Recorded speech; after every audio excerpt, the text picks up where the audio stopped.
আসসালামু আলাইকুম। সংবাদে আপনাদের সবাইকে স্বাগত জানাচ্ছি। আমি ফিরোজ তোহা। শুরুতেই আরবে কেবলস সংবাদ শিরোনাম।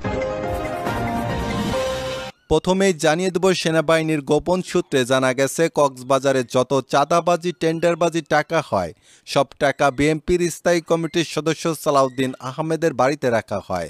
সালাউদ্দিন আহমেদের বাড়ি থেকে ৬৩২ কোটি চাঁদার টাকা উদ্ধার করল সেনাবাহিনী। যাত্রাবাড়ী থেকে সাবেক সংসদ সদস্য বিএনপি নেতা সালাউদ্দিন আহমেদকে গ্রেপ্তার করেছে গোয়েন্দা পুলিশ। মামলায় বিএনপির সালাউদ্দিন আহমেদকে গ্রেপ্তার করেছে ঢাকা মহানগর গোয়েন্দা পুলিশ। সাবেক প্রতিমন্ত্রী সালাউদ্দিন আহমেদকে রাজধানীর উত্তরার একটি বাসা থেকে আইন শৃঙ্খলা রক্ষাকারী বাহিনীর সদস্যরা উঠিয়ে নিয়ে গেছে বলে অভিযোগ করেছে সালাউদ্দিন আহমেদের পরিবার ও বিএনপি।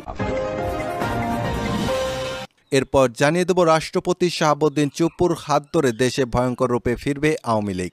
সবার সামনে ঘোষণা দিয়ে যা বললেন প্রধান উপদেষ্টা ডাক্তার ইউনূস। এরপর জানিয়ে দেব, সবার সামনে সেনাপ্রধান ওয়াকারুজ্জামান ঘোষণা দিলেন আওয়ামী লীগের ফিরে আসা কেউ ঠেকাতে পারবে না। আওয়ামী লীগ বাংলাদেশের বড় একটি দল, আওয়ামী লীগকে ছাড়া কোনো নির্বাচন হতে পারে না বাংলাদেশে। অবশেষে সেনাপ্রধানের ইশারায় নিবন্ধন ফিরে পেল আওয়ামী লীগ। এবং সর্বশেষ জানিয়ে দেব, বিএনপির স্থায়ী কমিটির সদস্য সালাউদ্দিন আহমেদের বাসা থেকে তাকে আটক করেছে সেনাবাহিনীর সদস্যরা। আটকের পর বিএনপির চেয়ারপারসন বেগম খালেদা জিয়া বলেছেন এটি রাজনৈতিক ষড়যন্ত্র করে তাকে ফাঁসানো হয়েছে। এতক্ষণ শুনছিলেন সংবাদ শিরোনাম, এখন থাকছে বিস্তারিত। বিএনপির স্থায়ী কমিটির সদস্য সালাউদ্দিন আহমেদকে দুর্নীতির মামলায় গ্রেপ্তার করা হয়েছে। বিএনপির স্থায়ী কমিটির সদস্য সালাউদ্দিন আহমেদ তার কক্সবাজারের বাসায় চাঁদাবাজি এবং টেন্ডারবাজির টাকা পাওয়া গেছে ৬৩২ কোটি টাকা। বিএনপির চেয়ারপারসন বেগম খালেদা জিয়া এক বিবৃতিতে বলেন, কক্সবাজারের বাসা থেকে বিএনপির স্থায়ী কমিটির সদস্য সালাউদ্দিন আহমেদকে তুলে নিয়ে গেছে পুলিশ। বিকাল থেকেই সালাউদ্দিন আহমেদের বাসভবন ঘিরে রেখেছিল আইন শৃঙ্খলা বাহিনী। এর আগে কক্সবাজারের বাসার সামনে সালাউদ্দিন আহমেদকে ছেড়ে দেওয়ার দাবিতে মহাসমাবেশের আয়োজন করে বিএনপির নেতাকর্মীরা। সমাবেশকে কেন্দ্র করে দীর্ঘ সময় আইন শৃঙ্খলা বাহিনীর সঙ্গে সংঘর্ষের ঘটনা ঘটে বিএনপির নেতাকর্মীদের।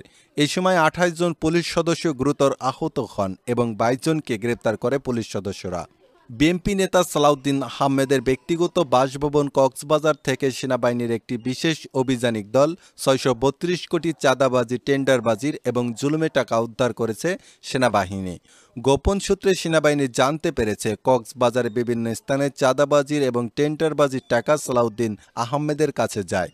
পরবর্তীতে সেনাবাহিনী পুলিশ র্যাব অভিযান চালায়। রাতে প্রায় ২০০ সেনা সদস্য ১০০ পুলিশ এবং র্যাব সদস্যরা ওই বাড়িটি ঘিরে ফেলে। আশেপাশে বিদ্যুৎ লাইন সাময়িকভাবে বন্ধ করে দিয়ে শুরু হয় চিরুনি অভিযান। বাংলাদেশের রাজনৈতিক অঙ্গন কাঁপিয়ে দেওয়া এক নজিরবিহীন ঘটনা ঘটেছে জাতীয় দুর্নীতি দমন সংস্থার নির্দেশে পরিচালিত এই যৌথ অভিযানে উপস্থিত ছিলেন সামরিক গোয়েন্দা সংস্থা, সেনাবাহিনী, র্যাব এবং পুলিশের ঊর্ধ্বতন কর্মকর্তারাও। বিকাল ৫টা ৪৫ শুরু হওয়ায় অভিযান চলে প্রায় ৭ ঘণ্টা ব্যাপী। বিকাল ৫টা ৩৫ নাগাদ একটি ভারী সশস্ত্র সেনাবাহিনীর গাড়ি বাড়ির মূল ফটকের সামনে এসে থামে।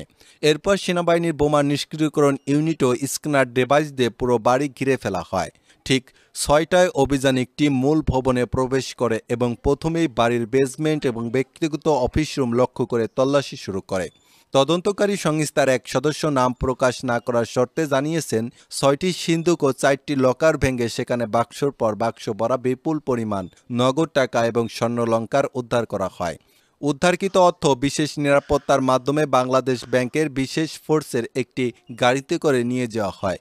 সব মিলিয়ে হিসাব অনুযায়ী প্রায় ৬৩২ কোটি টাকা পাওয়া গেছে বলে প্রাথমিকভাবে নিশ্চিত হওয়া গেছে। অভিযান শেষে এক ব্রিফিংয়ে সেনা প্রধান ওয়াকারুজ্জামান এবং প্রধান উপদেষ্টা ডাক্তার ইউনূস বললেন, জনগণের অর্থ আত্মসাতের যে কোনো অভিযোগ আমাদের জন্য গুরুত্বপূর্ণ। আদালতের অনুমতি নিয়েই আজকের অভিযান চালানো হয়েছে।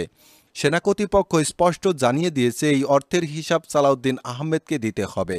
আমরা এখনও তদন্তের আওতায় যাচ্ছি যে এই বিপুল অর্থ এবং স্বর্ণ কোথা থেকে এসেছে এবং কী উদ্দেশ্যে এটি এখানে গচ্ছিত রাখা হয়েছে। এদিকে বিএনপির পক্ষ থেকে এই অভিযানের তীব্র প্রতিবাদ জানিয়ে বলা হয়েছে এটি একটি রাজনৈতিক প্রতিহিংসামূলক অপারেশন। দলটির চেয়ারপারসন বেগম খালেদা জিয়া এক বিবৃতিতে বলেন, সালাউদ্দিন আহমেদের মতো একজন সম্মানজনক ব্যক্তির বাড়িতে তল্লাশি অপমানজনক আচরণ করা হয়েছে তা নজিরবিহীন। সরকারের মদতপুষ্ট সেনা ও প্রশাসন এভাবেই একটি রাজনৈতিক নেতার বাসভবনে অভিযান চালাতে পারে না। তবে সরকারের পক্ষ থেকে জানানো হয়েছে এই অভিযান সম্পূর্ণ নিরপেক্ষ এবং বিচারিক প্রক্রিয়ার অধীনে অনুমোদিত। প্রধানমন্ত্রীর কার্যালয়ের মুখপাত্র এক বিবৃতিতে বলেন, কেউই আইনের ঊর্ধ্বে নয়। দুর্নীতির বিরুদ্ধে আমাদের জিরো টলারেন্স নীতির আওতায় যে কোনো ব্যক্তি যেই হোক তদন্তের মুখোমুখি হতে হবে। আর সেই প্রভাব সাধারণ মানুষের মধ্যে ছড়িয়ে পড়তে শুরু করেছে। ঠিক রাতের সময় আনুষ্ঠানিকভাবে ঘোষণা আসে সালাউদ্দিন আহমেদকে গ্রেপ্তার করার নির্দেশ এবং বিএনপি দলকে স্থগিত করা হয়েছে। এই ঘোষণা দেওয়ার সঙ্গে সঙ্গে আওয়ামী লীগের নেতাকর্মীরা চাঙ্গা হয়ে উঠেছে। কক্সবাজারের প্রতিটি স্থানে আগুন জ্বালিয়ে হরতাল শুরু হয়ে গেছে। সবার মুখে একটাই কথা, শেখ হাসিনা সরকার বারবার দরকার। আওয়ামী লীগের নেতাকর্মীরা লাঠিসোঁটা নিয়ে সালাউদ্দিন আহমেদের বাড়িতে হামলা করেছে, বাড়ির চারপাশে আগুন জ্বালিয়ে দিচ্ছে। বিএনপির নেতা সালাউদ্দিন আহমেদ চাঁদাবাজি টেন্ডারবাজির কারণে দেশ অচল হয়ে পড়েছে। রাজনৈতিক বিশ্লেষকরা মনে করছেন এই অভিযান দেশের রাজনীতিতে নতুন উত্তাপ ছড়াবে। নির্বাচনকালীন তত্ত্বাবধায়ক সরকার ইস্যুতে বিএনপি এবং ক্ষমতাসীনদের টানাপোড়েনের মধ্যে এই অভিযান নতুন করে উত্তেজনা সৃষ্টি করল। একই সঙ্গে এই অভিযানকে ঘিরে বিএনপি কর্মীদের মধ্যে চরম ক্ষোভ এবং হতাশা বিরাজ করেছে। অন্যদিকে সাধারণ জনগণের মধ্যে মিশ্র প্রতিক্রিয়া দেখা গেছে। কেউ কেউ এই অভিযানকে জনগণের টাকায় লুটেদের বিরুদ্ধে দৃষ্টান্তমূলক পদক্ষেপ হিসেবে দেখছেন, আবার কেউ একে রাজনৈতিক খেলা বলেও সন্দেহ প্রকাশ করছেন।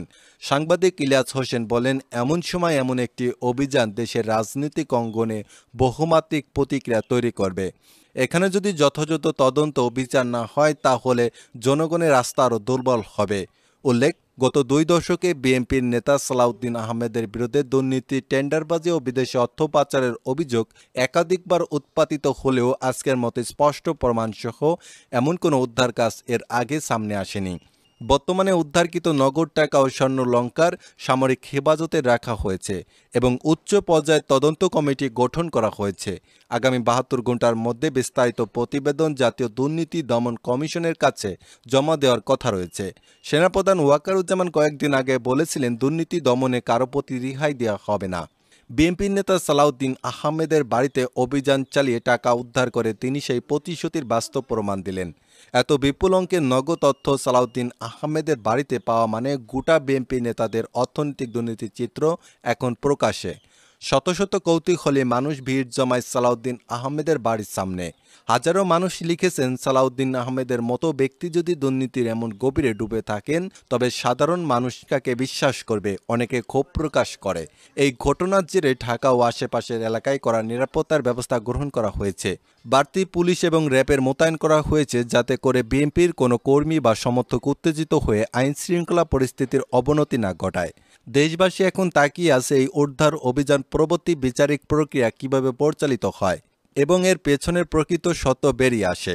অন্যদিকে আওয়ামী লীগের নেতাকর্মীরা জয় বাংলা স্লোগানে ঢাকা উতাল করে ফেলছে, দলে দলে ঝাঁটিকা মিছিল দিচ্ছে।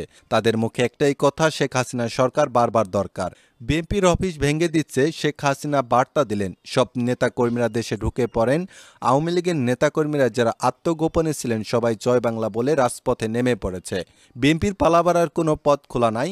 সবাই মনে করছেন আওয়ামী লীগের সাথে জড়িত আছেন সেনাপ্রধান ওয়াকারুজ্জামান এবং রাষ্ট্রপতি শাহাবুদ্দিন চুপ্পু। তাদের নির্দেশে আওয়ামী লীগ রাজপথে নেমেছে। আপনি কি মনে করেন কোন দল ক্ষমতায় আসলে দেশের জন্য ভালো হবে? আর আপনি কোন দলকে ভালোবাসেন? অবশ্যই কমেন্ট করে জানিয়ে যাবেন। দর্শক, এতক্ষণ সংবাদ শোনার জন্য আপনাদেরকে ধন্যবাদ।